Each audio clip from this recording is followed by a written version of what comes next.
অনেকেই জিজ্ঞাসা করে যে সেকেন্ড হ্যান্ড বা ইউজড বাইক কেনার পর যদি নাম ট্রান্সফার না করা হয় সেক্ষেত্রে পুলিশ চাইলে আমাদের মামলা দিতে পারবে কি না। ওয়েল, এই কোশ্চেনটার শর্টকাট অ্যান্সার হচ্ছে হ্যাঁ, পুলিশ চাইলে অবশ্যই আপনাকে মামলা দিতে পারবে। আজকাল অনেকে ইউজড বাইক কিনতেছে বা সেকেন্ড হ্যান্ড বাইক কিনতেছে। তো সেকেন্ড হ্যান্ড বাইক কেনার পর অনেকেই যেটা করে জাস্ট শুধু এভিডেভিট করে নেয়। অনেকেই কিন্তু নাম ট্রান্সফারের মতো গুরুত্বপূর্ণ একটি কাজ সেটা কিন্তু করে না বা করতে চায় না। তো এটা কিন্তু মারাত্মক একটা ভুল। আপনি যদি ইউজড বাইক কেনার পর যদি মালিকানা চেঞ্জ না করেন বা নাম ট্রান্সফার না করেন সেক্ষেত্রে আপনি কিন্তু বড়সড় বিপদে পড়তে পারেন। পাশাপাশি আপনাকে যদি রাস্তায় কোনো সার্জেন্ট আপনার পেপারস চেক করার জন্য দাঁড় করায় তাহলে কিন্তু পেপারস চেক করার পর সার্জেন্ট চাইলে আপনাকে মামলা দিতে পারে।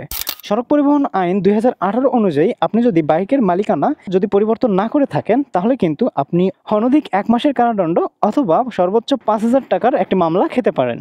তাই মামলা বা এ ধরনের হ্যাসেল পোহাতে না চাইলে ইউজড বাইক যদি কিনে থাকেন তাহলে অবশ্যই মালিকানা পরিবর্তন করে নেবেন বা নাম ট্রান্সফার করে নেবেন।